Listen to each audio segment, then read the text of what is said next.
Have you ever been called selfish simply because you decided to choose yourself? Maybe you said no to something that didn't feel right.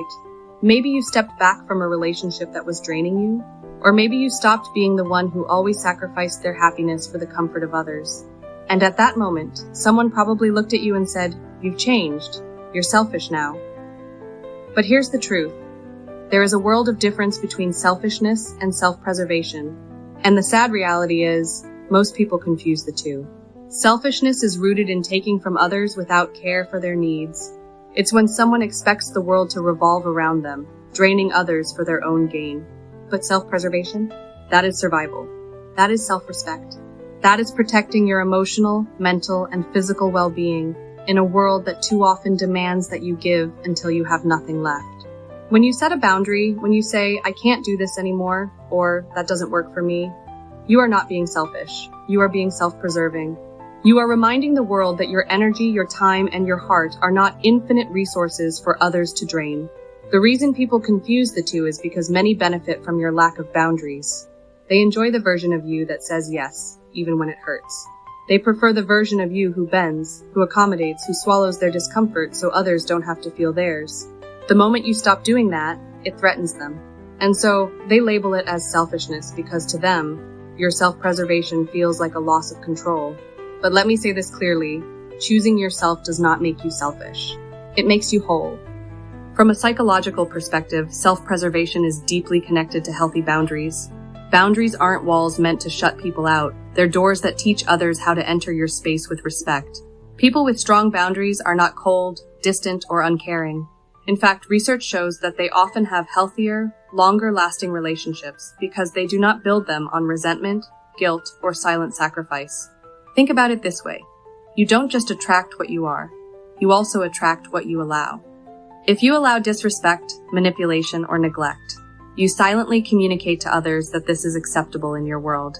But when you stand firm in your worth, when you draw the line between selflessness and self-destruction, you start to attract relationships that honor who you are instead of what you can give. Self-preservation is an act of love, both for yourself and for others. Because when you're aligned with your truth, when your energy is steady and your heart is full, you show up as the best version of yourself. You're kinder because you're not exhausted. You're more generous because you're not running on empty. You're more patient because you're not silently resenting every choice. But let's talk about the guilt, because it's real.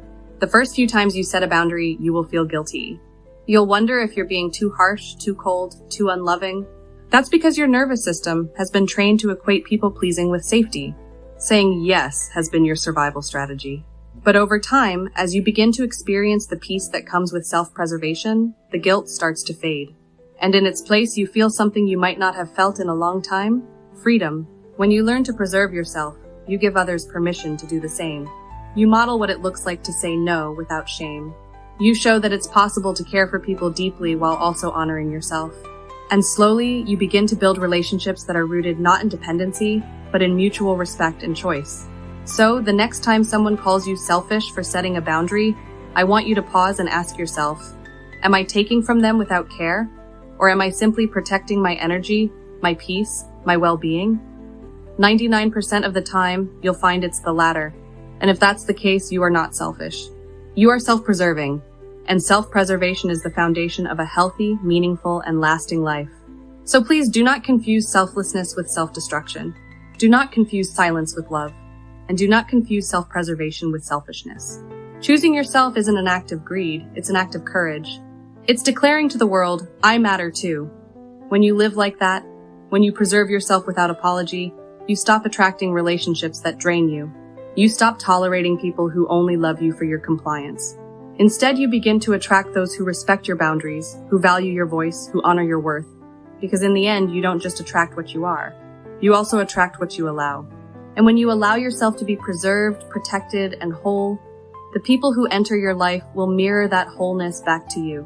So are you selfish? No. You are self-preserving.